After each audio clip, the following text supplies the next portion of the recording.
Good morning mga kapantat at mga kahito ka dyan, no? Mag-harvest tayo ng similya sa ngayon, April 3. At ito ay nanggaling yung breeders sa kay Exmio Rigor Brasas dito sa Saragano. At shout out pala sa mga Pinoy Palago ito dyan. Ah, para sa rekoran ko yung pispan at ito ay malaki at madali nang hubas, no? At kunin tayo yung fingerlings dito at ayan, makita nyo, no? Yung yan fingers yan po. Papakita ko sa inyo mamaya, no, kung paano magkuha. Ayan po, shout out lang sa mga viewers sa mga mga followers sa nag-subscribe sa aton dyan, no, sa YouTube channel sa Saldi Delgado Vlog. Good morning sa mga to all viewers pa-like, pa-share na lang ito yung nakita nyo, no, marami kasi yung pinisa ko ng na breeders dito ay nasa 20 kilos at ang laki lahat ay nasa 30 kilos lahat po ito. Kaya marami yung fingerlings. Sana makaabot ng 100,000, no? Yung ang fingerlings at ito pala ay mayroon ng customer at sana mga sold out po ito. Sa ngayon ay yung booking ko ay nasa 45,000, no? Hindi pa lahat yung sigurado yung iba, pero yung sigurado ay nasa 45,000.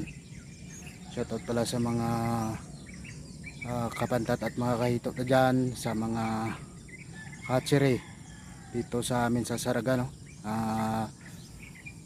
Dami kami dito ng hatchery, no? Kanya-kanya kami yung pagpapapisa, pagpapabuto at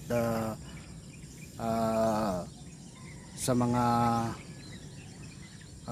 manok hatchery dyan sa Laudsor, no? Shoutout pala dyan sa kay Tungtong Gonzales, kay Lino Sumaray, kay Nung Larry Tanes, at saka sa mga sulit natin busing, Exmio Rigor Brasas, Joel Brasas, Luningning Brasas, at sa lahat-lahat ng mga tauhan ng GMB dito sa Saragano.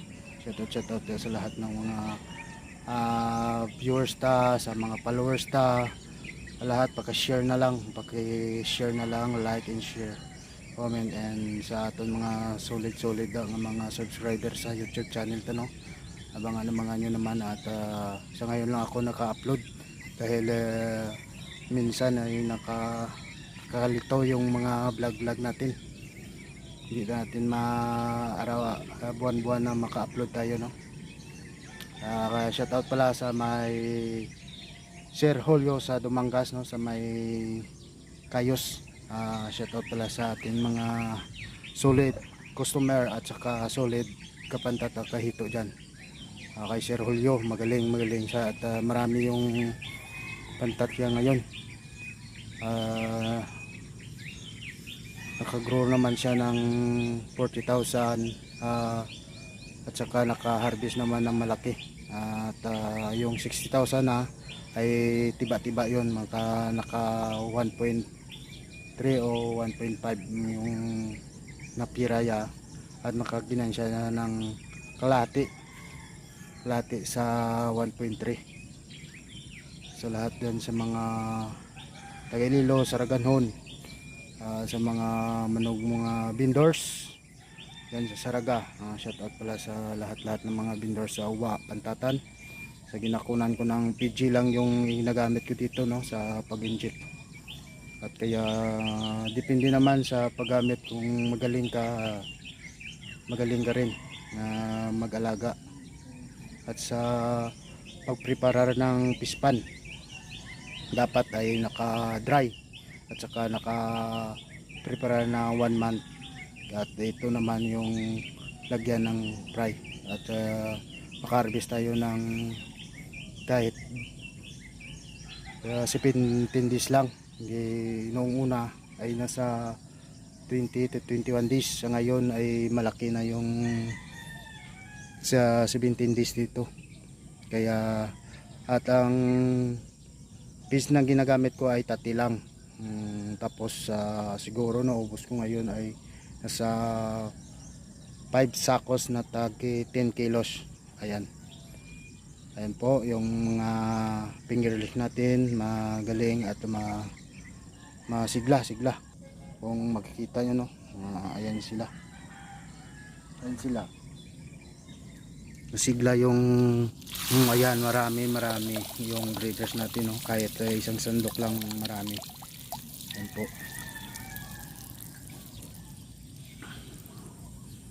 Ayan, isang sandok na ng mga tasag 2,000 po, dahil marami yung ginagamit na ng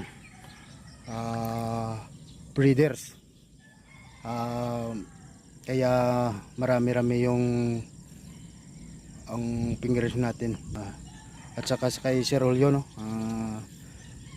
nung isang year na 2024 ay naka-harvest kami ng 200,000 at nakahati kami na tagi 80,000 po. Ang ginagamit ko po yung breeders ay nasa 30 kilos hanggang 35 kilos po. Lahat na po yun ng babae siguro mga 30 to 25 kilos. Yung lalaki ay nasa 7 kilos to 10 kilos. Kaya marami yung na fingerlings na buhay sa pispan ni Sir Julio. At magaling siya po ito ng mag-alaga, at saka yung araw-araw ay siya po ang nag-aalaga kag susurba, ang tawag yun sa may feeding sa lahat na pantat niya at sa mga fingerlings siya. Kaya nakaabot kami ng 200,000. Magaling si Sir Julio, magaling. Kaya shout out kita kay Sir Julio.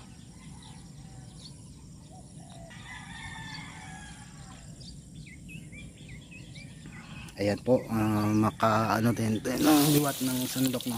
Ayan. Marami. Kaya nakaganito tayo ng harvest.